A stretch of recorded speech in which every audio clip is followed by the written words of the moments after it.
Caregiver burnout is a state of physical, emotional, and mental exhaustion. It can be accompanied by a change in attitude from positive and caring to negative and unconcerned. Burnout can occur when caregivers do not get the help that they need, or if they try to do more than they are able to physically, emotionally, financially, pretty much you fill in the blank. Hello, what is up, you guys? It's your favorite cutie, Mel, back again on my self-published channel to give you guys yet another video. And today I'm going to be doing a video on caretaker fatigue and what it is. I want to make this video because I know for a fact I cannot be the only one who is struggling with this. Matter of fact, I know that I'm not, because I know that my situation is not unique. It's not rare. You know, there are a lot of single parents out there. I feel like our degree of how much support we have may vary, but I feel like this is very important to talk about because I think it's easy because of all that at least I have internalized as what it means to be a woman. And this is why I've been talking about all these different things and like self-sacrifice. I think that I have wanted to avoid really admitting how I've been feeling, because to me it felt like failure. Like, you know, it doesn't make it right for people to have to take care of kids by themselves, but there are a lot of women who do. There are also men who do, and they're able to handle it like a champ. They're able to power through. They're able to be so loving and so patient and just all the things that you would want to be as a parent. And I just feel like I'm definitely struggling. I'm struggling to be positive sometimes. Actually, a lot of the times, if I'm going to be honest, I'm struggling to be positive about my role as a mom. I'm finding it honestly overwhelming, and I'm just going to start telling the truth because at this moment in time, this is really real for me. I really feel like this shit is really fucking hard, and I think that I've been experiencing some depression around it and just fatigue and exhaustion, and I feel like it's just been coming to a head as of recently. And it's just like I'm making these videos to document, because I don't think that just because it's normal that it shouldn't be talked about and that we should look at it as invalid. Because I'm going to be honest, I feel like I thought my feelings were invalid about how I was going through this process and how it is handling being in the position that I'm in. I feel like I guilted myself repeatedly about feeling the way that I felt, feeling negative about being a mom, because our idea of what a mother is supposed to be loving and caring and happy to be a mom, and just so grateful, you know, that we have all these responsibilities, and just feeling like the love of your children is supposed to just be enough to get you through all different types of struggles, mental struggles, and everything else that it just takes to do such a community and village type of job for someone. And the reason why this is so bad is because, I don't know, I feel like the reason why a lot of people don't come forward and talk about this is just because I think it's just normalized for people to suffer. It's normalized for people to suffer and just be like, oh, well, you made these decisions, X, Y, Z. But I feel like by talking about this and making it more of a thing, hopefully in the future, and people actually caring about it, it can help us to raise healthier children. And let me just say also, this is not just when it comes to children. You could have caregiver burnout from taking care of someone who's ill, your parents, anyone who's basically dependent on you in any kind of way to be a support system, to be a provider, sole provider, and just taking on all of those responsibilities. It's so just frustrating. And I'm very thankful because I have been able to come up with at least some sort of solution going forward. But I do want to talk about this more because I just know that I'm not the only one out there And the reason why I know is because when I was Googling certain things, especially on the night a couple of nights ago when I was really struggling, just feeling like hopeless and feeling like, I just didn't want to do this anymore. Um, when those things were popping up, there were so many Google things that came up, and it just lets me know that a lot of people feel this way. It's perfectly normal to not always enjoy the parenting process, but everybody needs help, and burnout can be bad for your children or the people that you're caring for. You need to be able to sometimes step away and be able to revive your own energy so that you can be the best caretaker, because I care about what kind of job I'm doing when it comes to raising my son. Of course I do. Of course I want to foster an environment for him to be as confident and loving and just emotionally secure, and all of those things. Those things are important to me. But before I get out of here, I'm just going to go ahead and read some things once I get home that I found on Google about what it is: caretaker stress, caretaker syndrome, caretaker burnout, all of these things.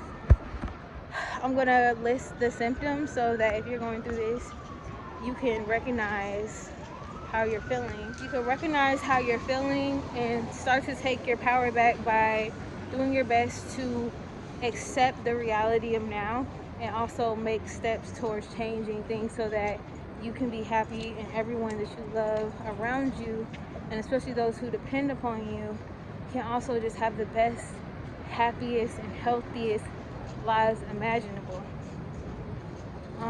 So I'll come back to you guys in a little bit, because I want to make sure I include these things so that there are specific bullet points for those of you who want to know what are some of the things that are on this list, etc.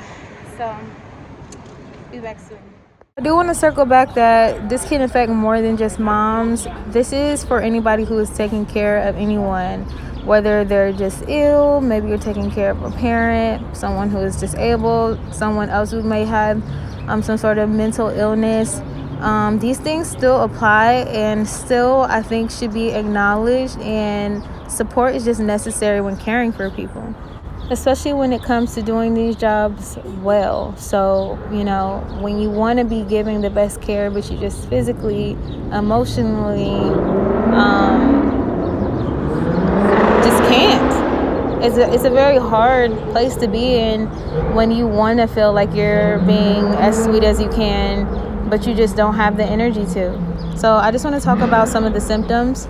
So withdrawal from family, friends, or other loved ones, loss in interest in activities that you previously enjoyed, feeling blue, irritable, hopeless, or helpless. Definitely have felt that way. Changes in your sleep, changes in appetite and your weight, feelings of wanting to hurt yourself or the person that you're caring for. This is why it's so important to me, and this is why it's not a joke.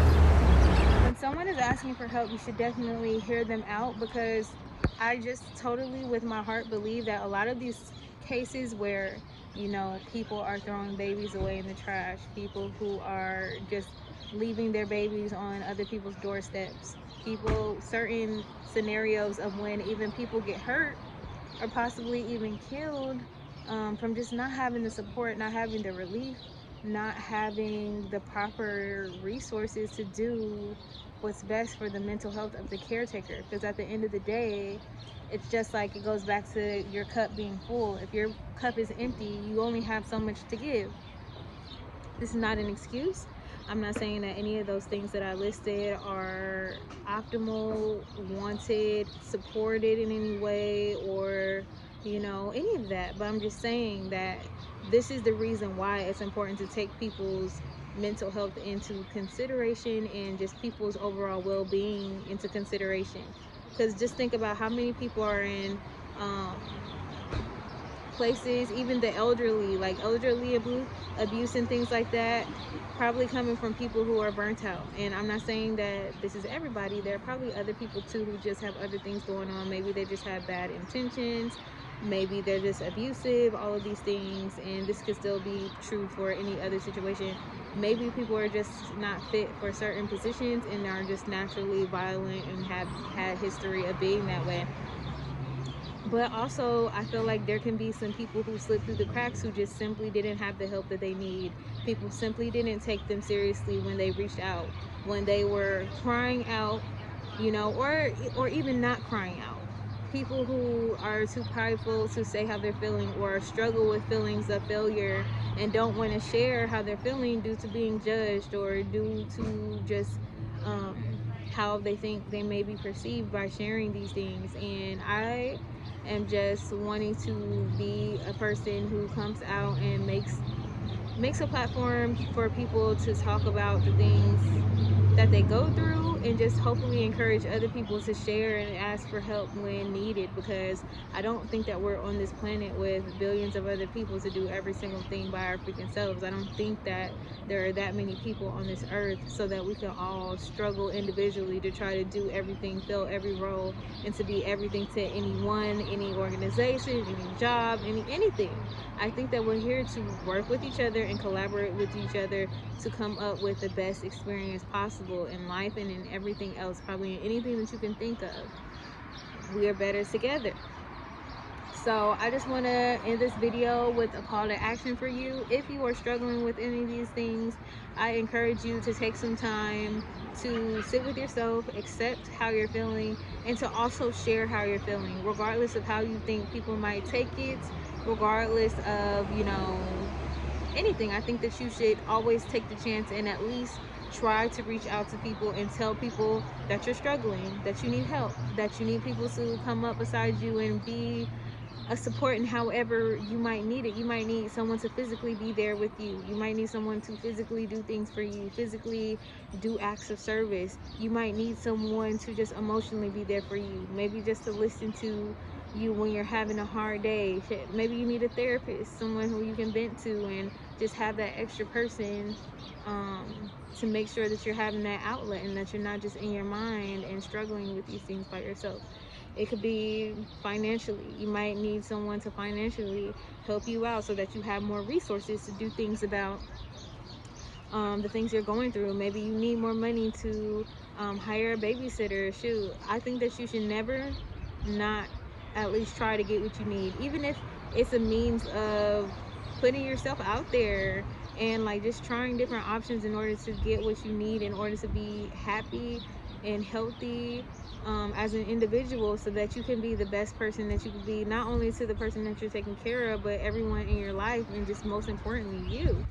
Because these things happen when you don't have the time to take care of yourself, when you have to neglect how you're feeling, when you have to constantly push back your negative thoughts about your responsibilities, that you don't have many people or anybody to lean on. And if that is very valid, and I just say it's always better safe than sorry. I think it's better to share what you're going through and give people at least the opportunity to support you than to struggle in silence and then end up going through something that is very traumatic to you, or your children, or whoever it is that you're taking care of. There's a reason why people get on drugs and why people start to become alcohol dependent and all of these things, because when you're suffering in silence and you're just going through depression by yourself and just drowning in whatever it is that you're going through, and you're not telling anyone, you start to lean on devices, addictions, and just other things. And even though it doesn't completely solve the problem, even me just being able to release my guilt and just share what I'm going through publicly, privately, and all of those things with people who I would hope want to support me, it's been doing a lot for me. Like, just having someone, something to share these things with.